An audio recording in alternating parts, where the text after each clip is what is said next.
then Vishnu made war on Indra, the lord of the heavens, to induce him to teach men how to grow rice. Thus, as the principal source of life and as a gift from the gods, rice was born from the cosmic union of the divine male and female forces represented in earth and water.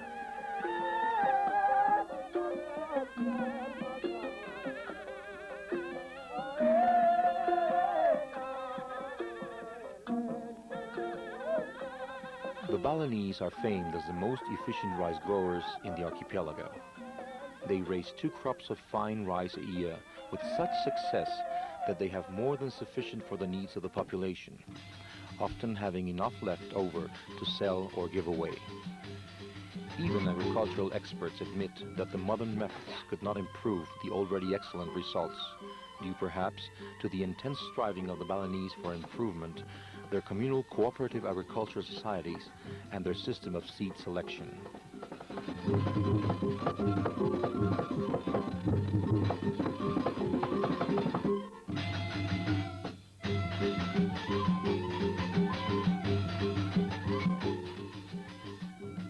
The villages are organized into close-knit boards or councils.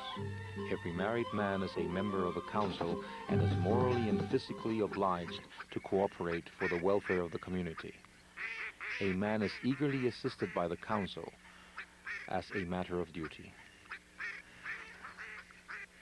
Since the world of a Balinese is his community, he is anxious to prove his worth, for his own welfare is in direct relation to his social behavior and his communal standing.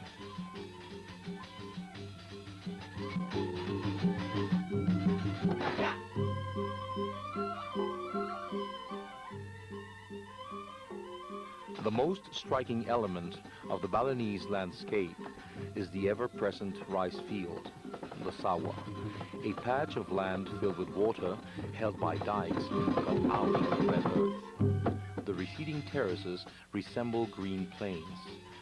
When they are first filled with still water, they are like mosaics of mirrors that reflect the clouds.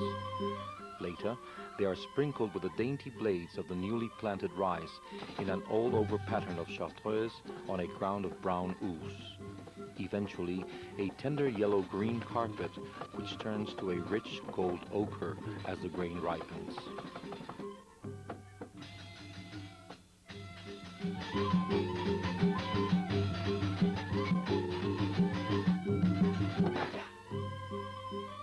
Ducks are driven in flocks to the rice fields, where they are fed on all sorts of small water animals.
It is obvious that the small landowners could not carry out alone the tremendous task of attending to the work of irrigation. It became necessary for them to organize into subaks, agricultural cooperative societies, water boards that control the equitable distribution of water to their members. Like other Balinese associations, the spirit of the subak is essentially communal. All members abide by the same rules, each one being allotted work in relation to the amount of water he receives.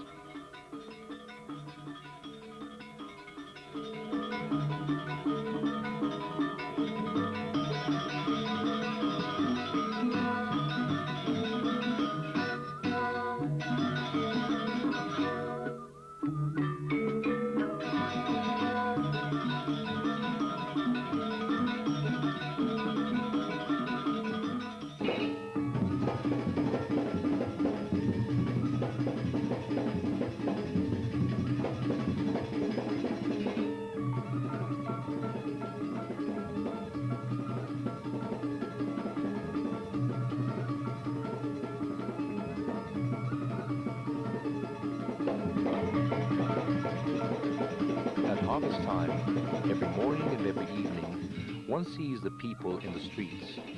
Men going to work, nonchalantly beating rhythms on their agricultural implements, or returning from the fields overlaid with sheaves of rice heavy with grain. Poised women come and go with great loads of shiny black clay pots on their heads. If it happens to be market day in the village, at dawn, the roads are crowded with husky people from the nearby villages who come to sell their produce piles of coconuts, bananas, or vegetables, pottery, mats, baskets, and so forth, carrying on their heads even the table that serves as a stand.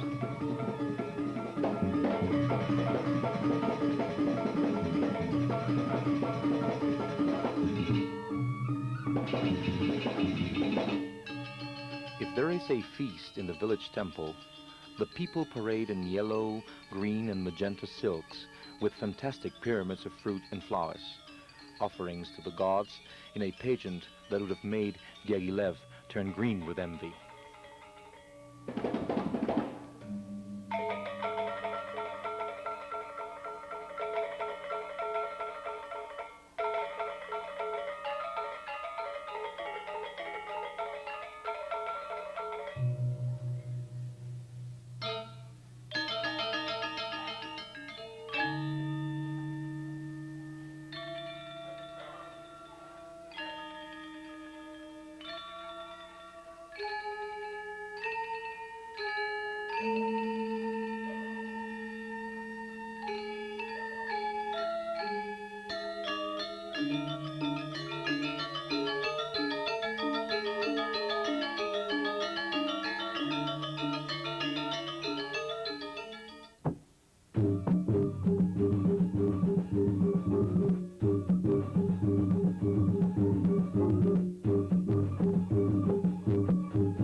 Women are the financiers that control the market.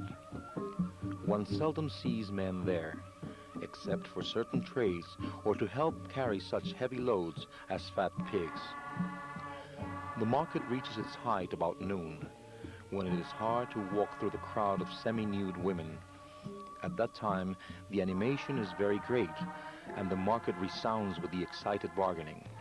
The thousand smells of coconut oil, flowers, spices, and dried fish combine to make the pungent smell so characteristic of Balinese markets. The soft browns and yellows of the women's skirts and the bright colored sashes they wear, the graceful movements and unconscious beauty of their poses make of the market a show as interesting to watch as their luxurious and spectacular feasts.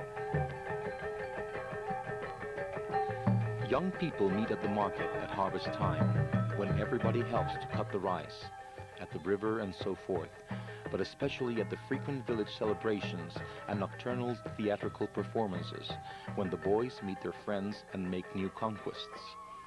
An attraction at all festivals is the pretty dagangs, girls who run small stands of food, drinks, cigarettes, and siri.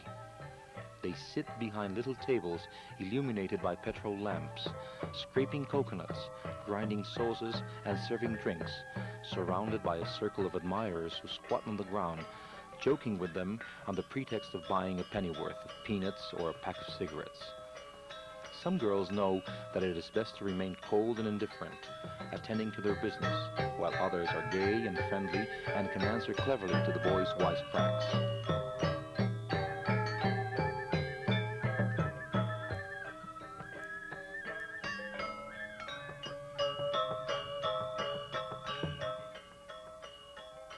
After the world, the mountains and the cardinal directions were created, and there were trees, fruits, and flowers.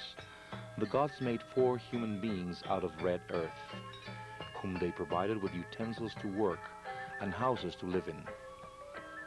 Batara Siwa, the Supreme Lord, next made 4 mature girls for wives of the 4 men.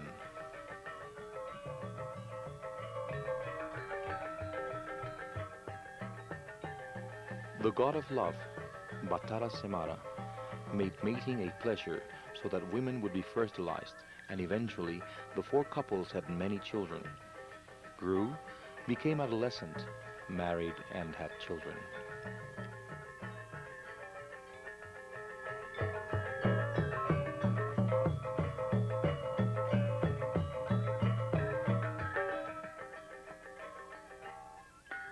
Family ties are the most important factor of Balinese life, a continuous sequence that relates the individual to his community and to the total of the Balinese people in a relationship that represents community and nationality to them.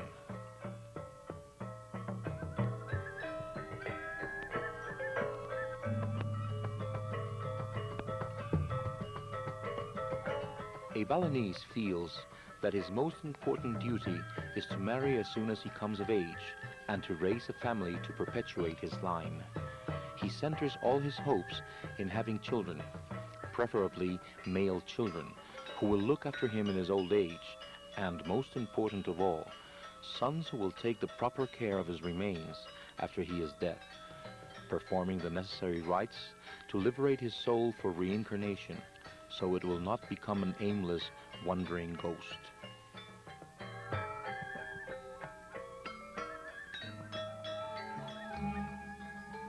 The Balinese are as fastidious in the care of their bodies as they are about dress, and people of all classes, conditions permitting, make almost a cult of cleanliness. They bathe frequently during the day, whenever they feel hot or after strenuous work, but 2 baths a day are the rule, in the morning and evening before each meal.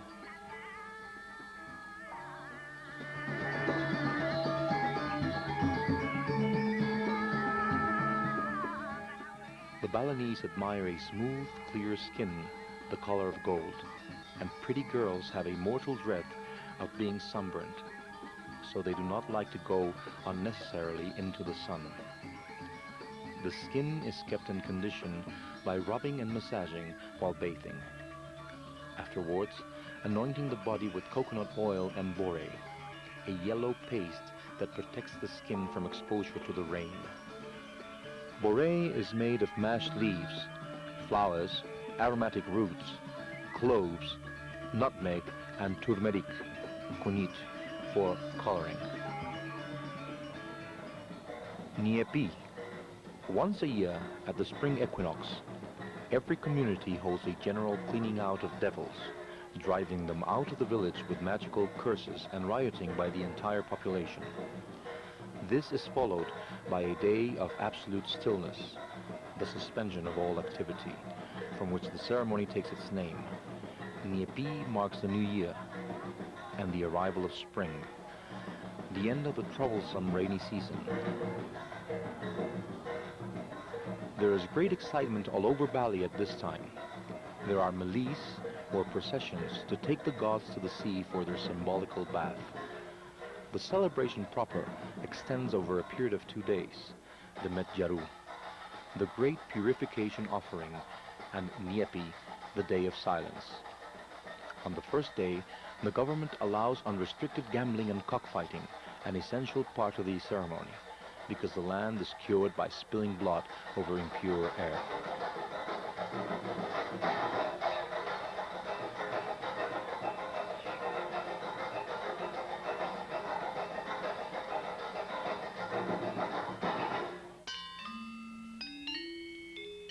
Everybody in Bali seems to be an artist.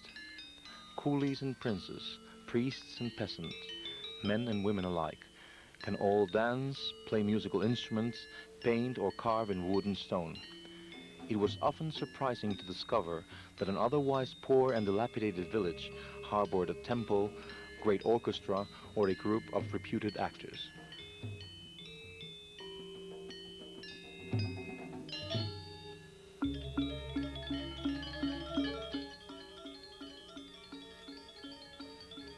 Women of all ages have always taken part in the ritual offering dances. In olden times, only little girls became dancers and actresses. But today, beautiful girls take part in theatrical performances, playing the parts of princesses formerly performed exclusively by female impersonators.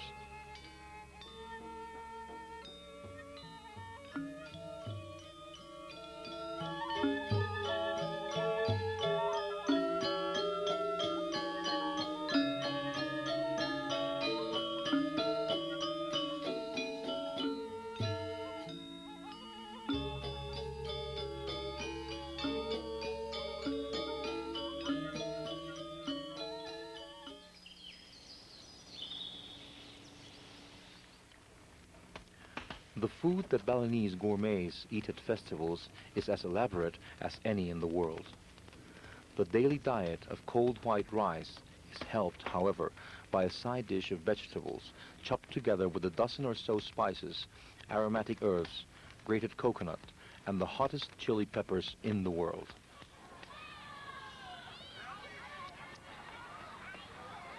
Although the daily meal was frugal, the Balinese seemed exceptionally well fed.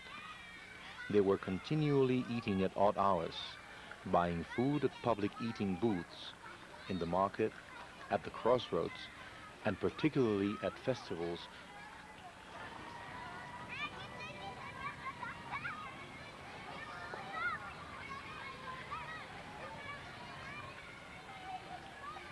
Balinese food is so hot that it made even me, a Mexican raised on chili peppers, cry and break out in beads of perspiration.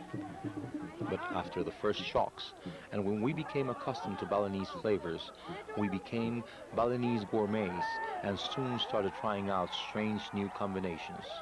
Silo Piang, our hostess, understood our appreciation of their delicacies and often brought Rose new dishes to taste.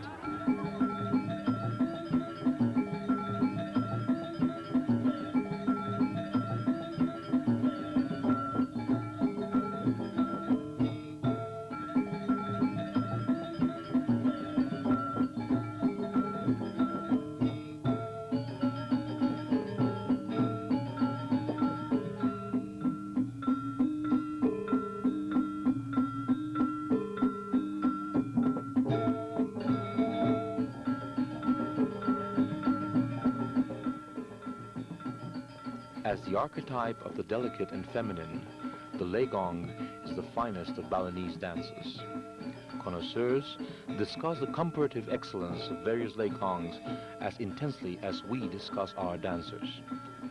The legong is performed at feasts, generally in the late afternoon when the heat of the day has subsided.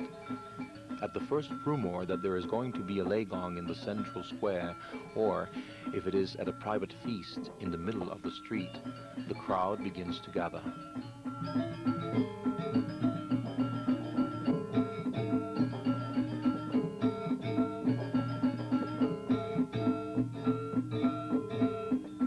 The dancers are dressed from head to foot in silk, overlaid with glittering gold leaf, and on their heads they wear great helmets of gold, decorated with rows of fresh frangipani blossoms. The orchestra plays a vigorous melody and the legong players dance with the open fans fluttering at such speed that their outline is lost like the wings of a hummingbird flying suspended in space. Each motion follows the last in perfect rhythmic sequence. Technical perfection transformed into beauty and style.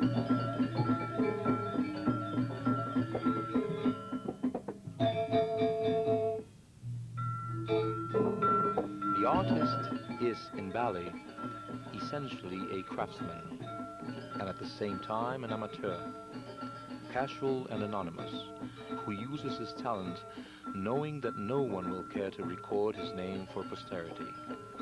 His only aim is to serve his community, seeing that the work is well done. Actors and musicians play for the feasts of the village without pay, and when they perform for private festivals, they are lavishly entertained and banqueted instead.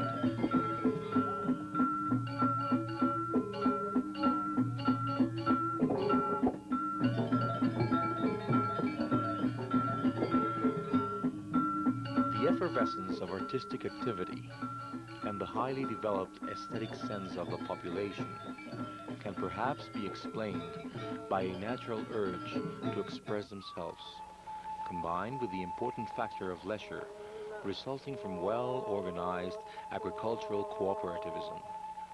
However, the most important element for the development of a popular culture, with primitive as well as refined characteristics, was perhaps the fact that the Balinese did not permit the centralization of the artistic knowledge into a special intellectual class.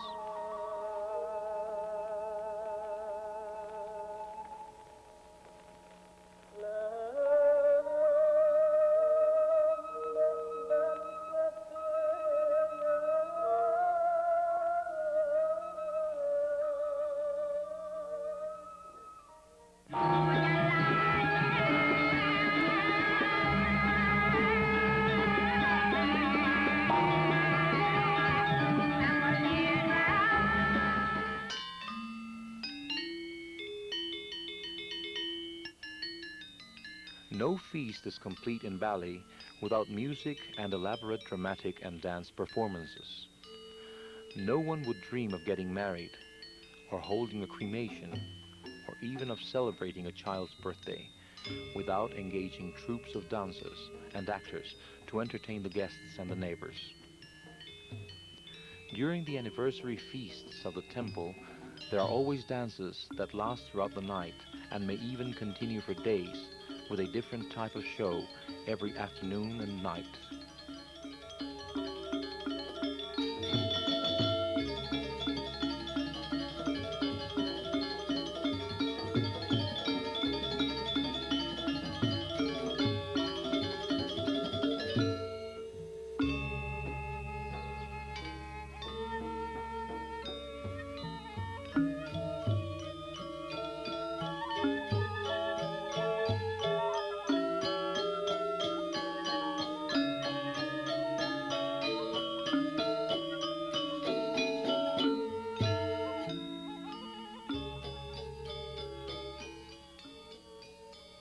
Although we had heard enthusiastic reports about the splendid music of Bali, its subtle beauty and vigor came to us as a revelation on our first night on the island. 25 or 30 young men, who nude above the waist and wearing sashes of blue silk, sat cross-legged around a square formed by impressive instruments in elaborate carved frames. There were metallophones, sets of polished bronze bowls, great bronze gongs, and many kinds of small cymbals. There were also 2 long drums wrapped in black and white checkered cloth.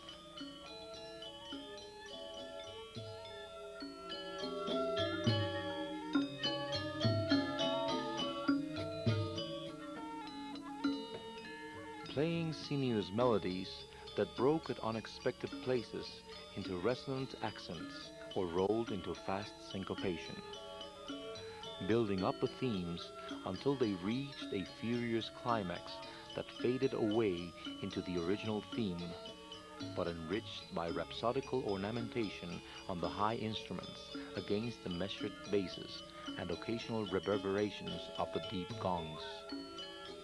It was an oriental ultra-modern Bach fugue, an astounding combination of bells, machinery, and thunder.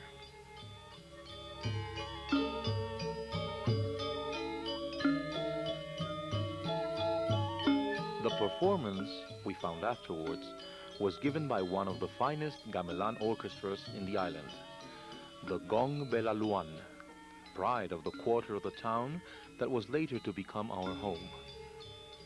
One of the leaders of the gong was Gusti Alit Oka, the young prince who became our host.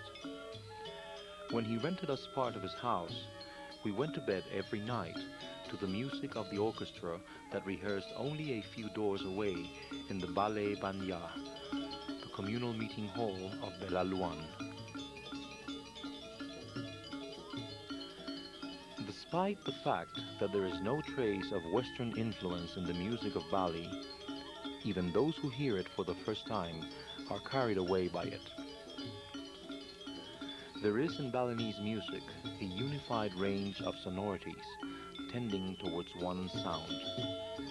There is a general tone color of metallic percussions, tingling, acid sonorities that can be clashing and violent or soft and delicate, but are never sweet and plaintive.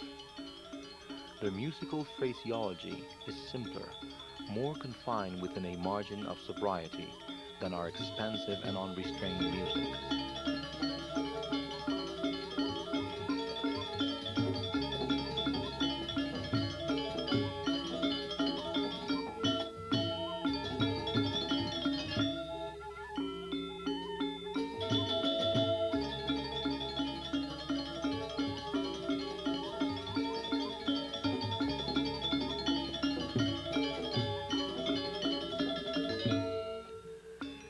Next to having good orchestras, a fine group of dancers is an almost organic need for the spiritual and physical life of the community.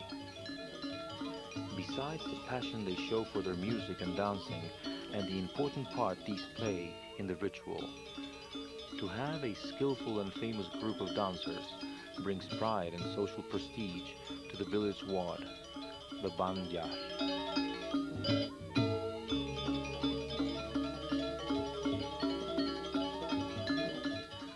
The Balinese attribute a divine origin to music and dancing.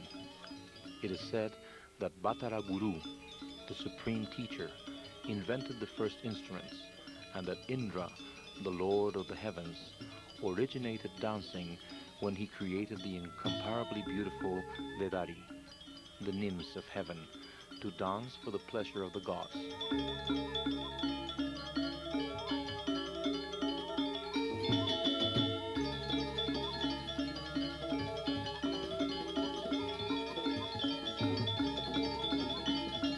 Plays an important part in the dancer's education.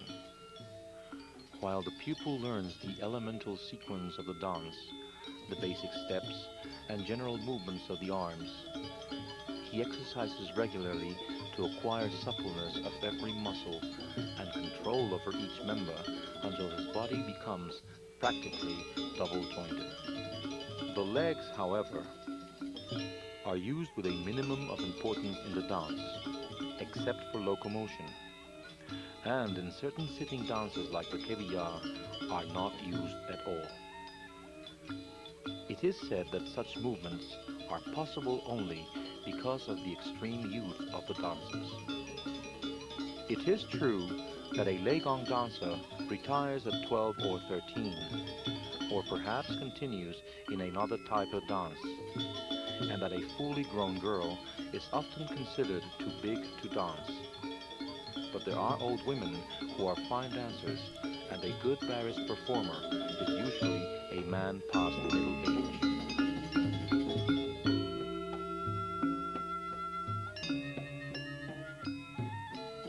Like music, dancing has developed to a standard of technical perfection that makes of it a difficult science, requiring years of special physical training and practice.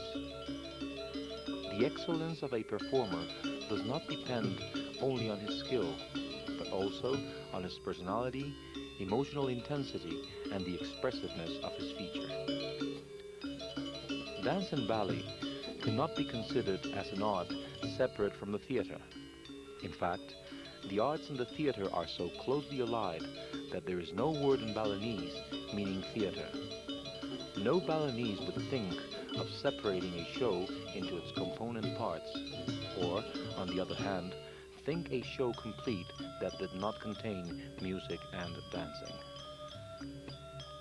They divide the theater rather according to the style of the story, which in turn dictates its music and the style of its technique.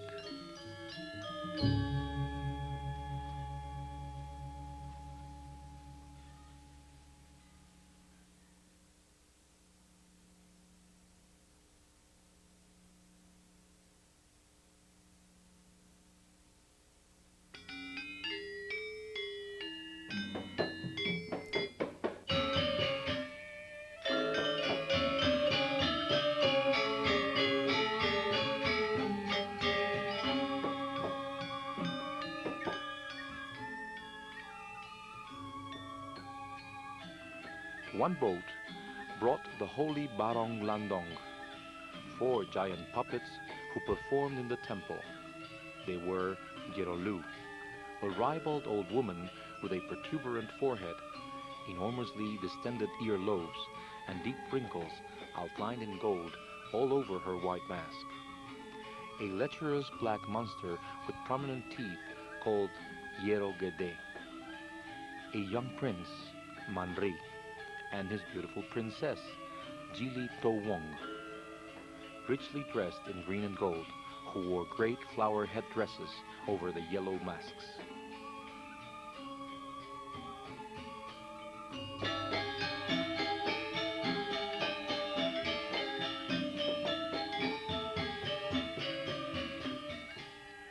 Normal-sized attendants held gold umbrellas of state over the giants as they waddled towards the temple in ceremonial procession, with music and a retinue of men bearing spears tipped with red fur.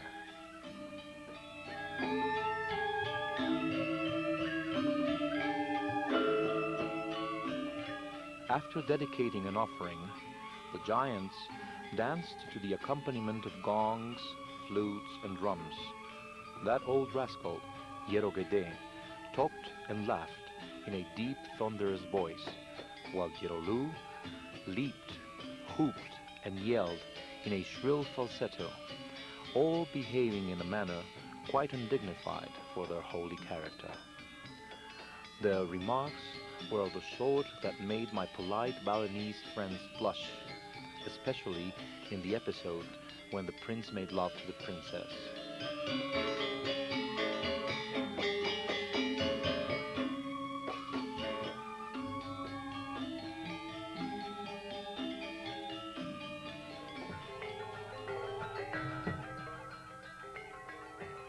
An indispensable part of the ritual feasts of the old villages is the Baris Gede, a stately war dance in which 10 or 12 middle-aged warriors with their heads covered with flowers and wearing magic scarves, carrying long spears tipped with peacock feathers, dance in double line, grimacing and striking heroic poses until the music becomes violent. Then they enact a sham battle with their black and silver spears.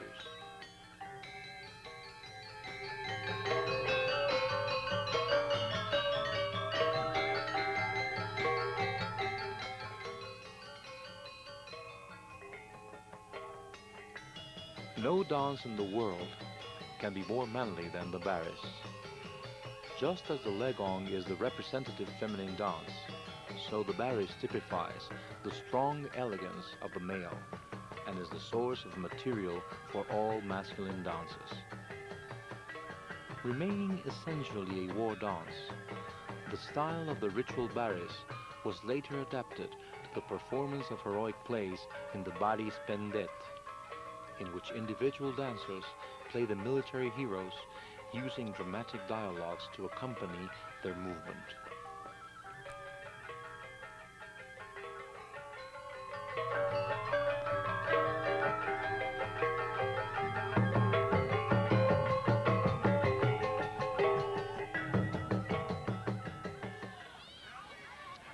The Janger was a recent development. It had started suddenly when about 1925 the first company of Malay operettas visited the island. The Balinese immediately created their own version of the pantomime, and the Janga spread like an epidemic. We feared that the Janga would kill other forms of Balinese dancing, but on our return 2 years later, we were surprised to find that there was no more Janga. All the famous groups had stopped.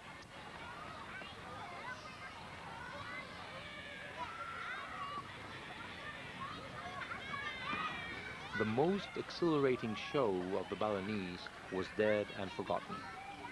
Only a sleepy group remained, the Janga, for the tourists, still avidly photographing what they called temple dances.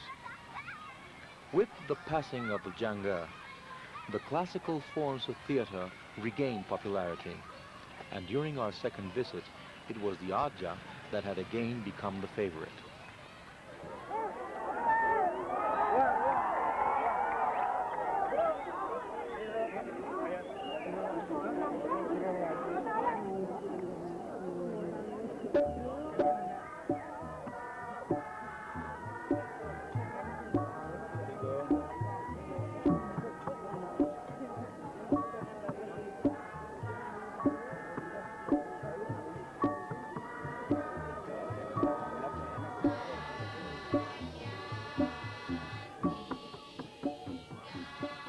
A performance by a good Aja ensemble is a social event in the village.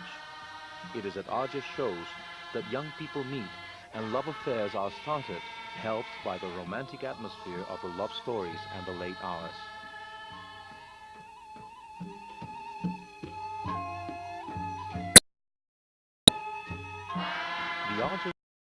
The Aja stories are romantic episodes of memorable love affairs of princes and princesses, generally full of fantastic situations and with a distinctive erotic flavor.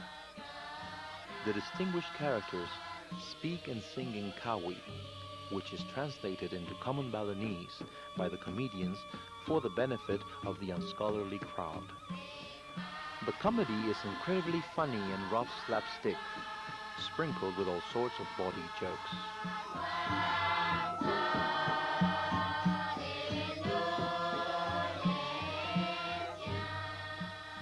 The play begins with the appearance of the Gondon, the female eternal princess.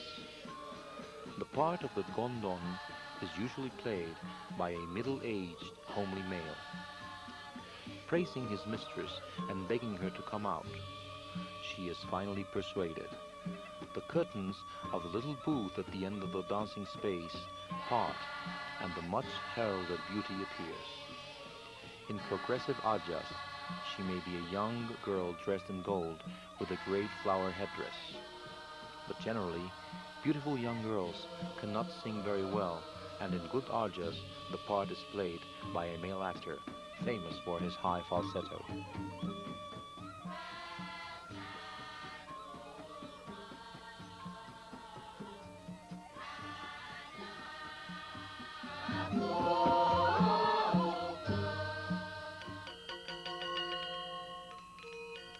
Under the hanging rotors of a great baringing, or banyan tree in the central square of the village, sat a dozen girls and a dozen boys in groups of 6, forming a square, the girls facing the girls, the boys opposite each other.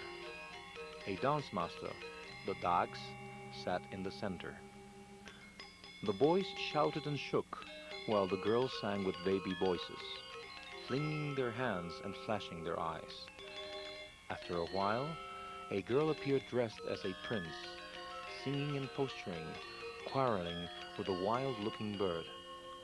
An actor with a frightfully mask, wings, and a bright-colored tail. The show ended with the death of the bird, shot by an arrow of the princess.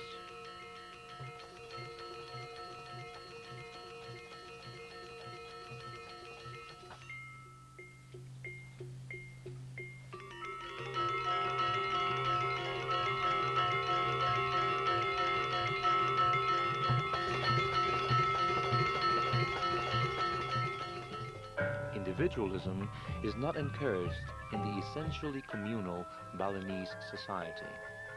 But, from time to time, the genius of an artist breaks through the conventional mold and emerges as a powerful personal influence.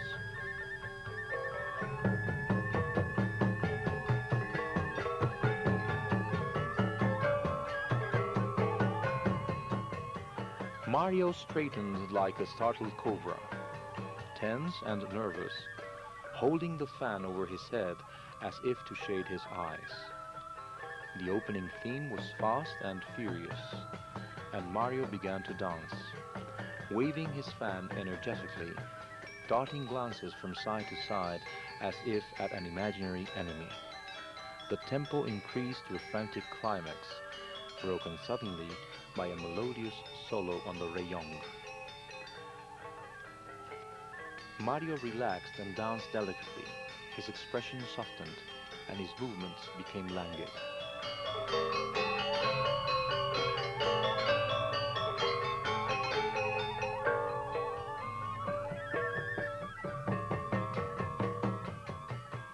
Throughout the dance, there were sharp contrasts, changing moods that followed the music, alternating strong motives with amorous, playful ones. The dancer wriggling like a trained cobra, swaying in a way that recalled the dance of a praying mantis to fascinate its prey, or stiffening with commanding elegance.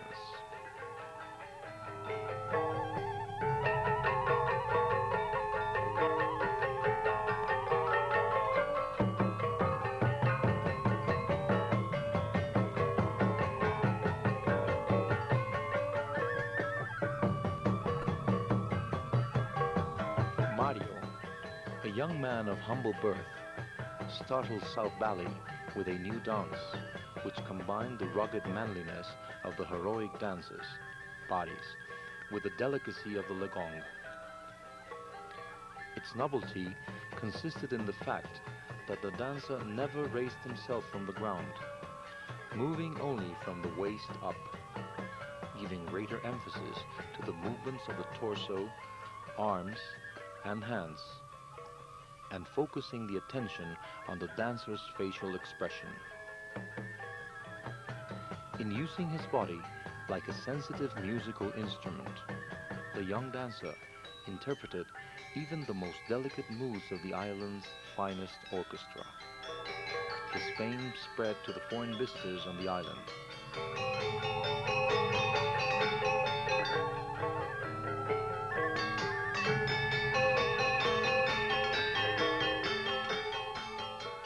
To dance the Keviyar, it is necessary to have what the Balinese call a good face, expressive and mobile, and to possess elegance, intensity, and personal magnetism. Besides highly finished technical training, Mario had great musical knowledge, and one of his specialties was to play the trompong while he danced, twirling the sticks in his fingers and moving with great agility along the scale of inverted bronze bowls. The name of Mario became as well known to the world traveler as that of the Mei Lang Fan Shan Ka, or Escudero.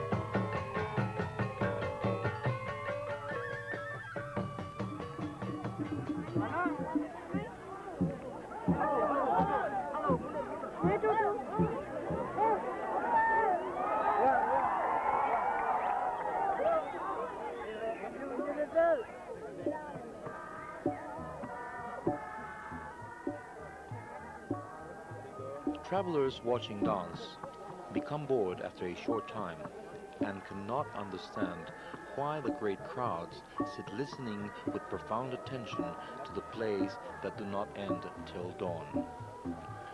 But to the Balinese, the dance is more than stage movements. It is the medium of the classical poetry, the rival humor, and most important of all, it is the greatest factor in the spiritual education of the masses.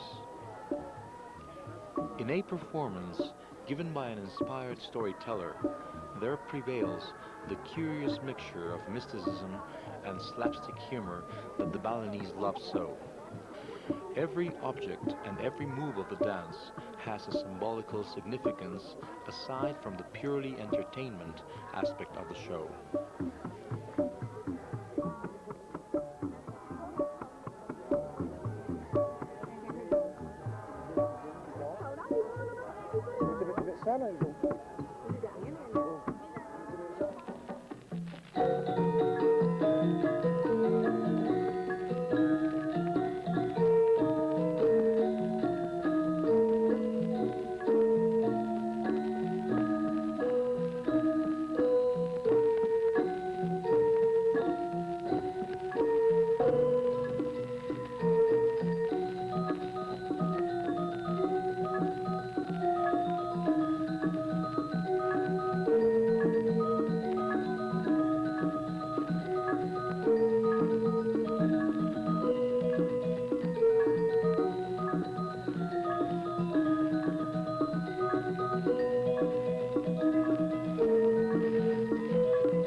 Balinese made of their island a magic world populated by good beings and demons, each occupying a level allotted by rank. The deified spirits of their ancestors dwelling in the summits of the volcanoes, ordinary human beings living in the middle world and the sea, which is the home of devils and fanged giants, the enemies of mankind.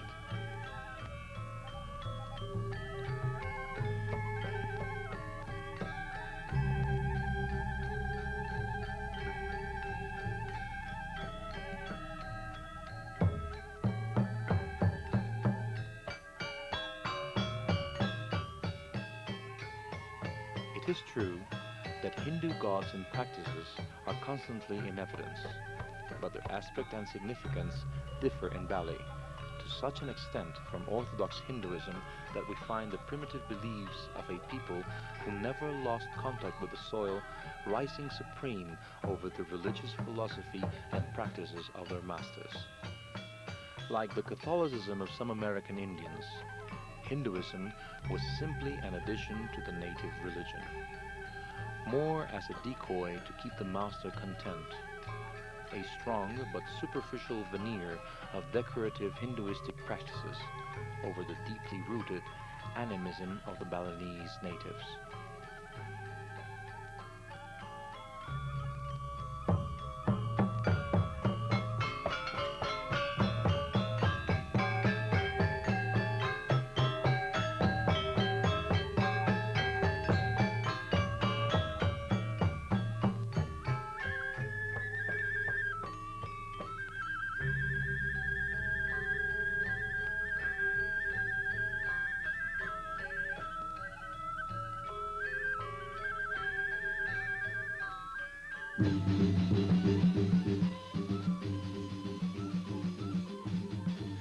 Religion is to the Balinese both community and nationality. They live with their forefathers in a great family of the dead and the living. Rather than a sectarian system in the hands of a hierarchy of priests, the religion in Bali is a set of rules of behavior, a model of life.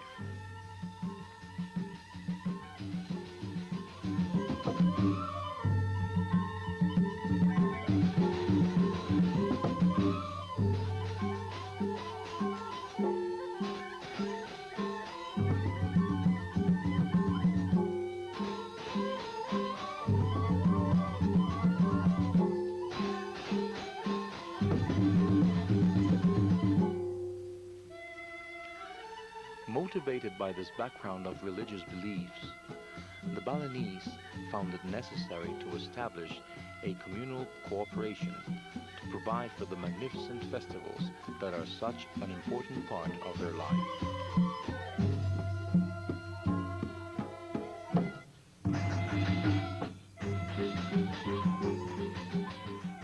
The temple is certainly the most important institution on the island, and every temple celebrates its birthday, or the land, on the anniversary of its consecration with a great feast that constitutes the principal social event for the entire community, and in which everybody in the village takes part with equal enthusiasm.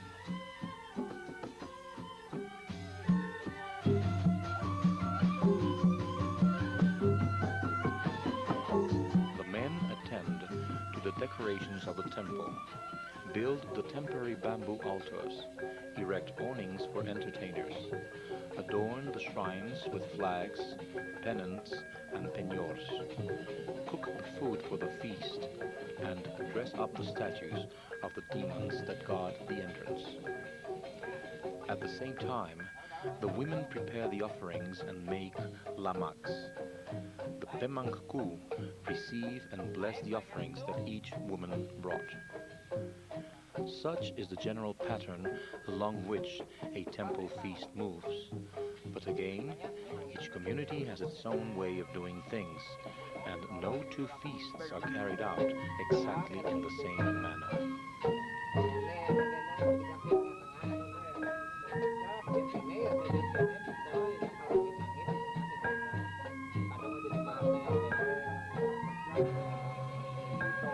The gong played all night the stately, ancient music, and as dawn approached, the old Burmanku moved around quietly, supervising things, putting out the lights and preparing for the final ceremony, the adoration of the rising sun.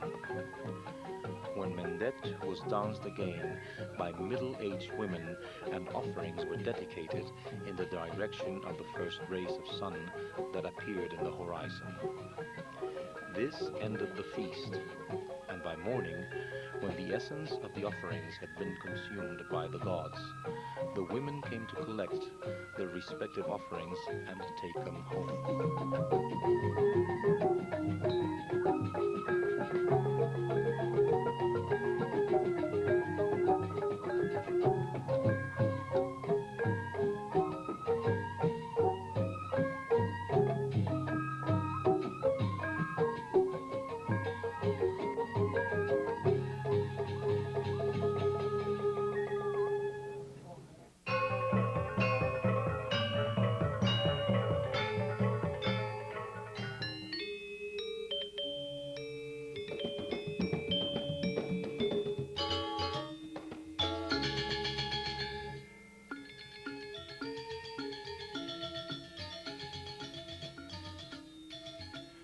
Every Balinese believes that his body accumulates a magic energy called Sakti that enables him to withstand the attacks of evil powers, human or supernatural, that seek constantly to undermine his magic health. This Sakti is not evenly divided. Some people are born with a capacity to store a higher charge of magic than others. They become the priests, witch doctors, endowed with supernatural powers. The Sakti can be trained to serve them at will by the systematic study of the arts of magic and meditation. But people whose hearts are contaminated by evil use the magic science to harm their enemies, or simply to satisfy their lowest instincts.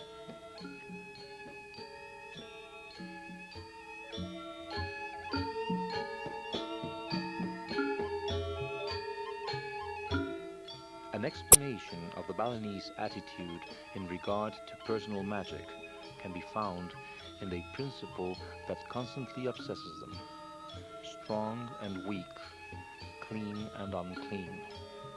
Thus, the individual is magically strengthened when he is in the state of psychic purity, Ening, Subji, Nirmala, acquired through the performance of the cleansing ritual.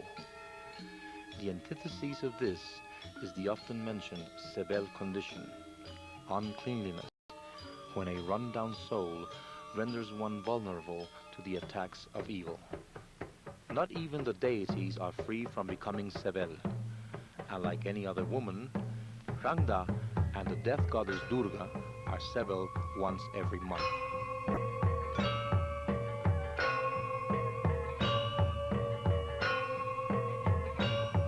The normal way to bring out the dormant Sakti is to undergo Mawing Den, the initiation ceremony of priests, magicians, dancers and actors, to give them the luck, beauty, cleverness, and personal charm that enable them to be successful.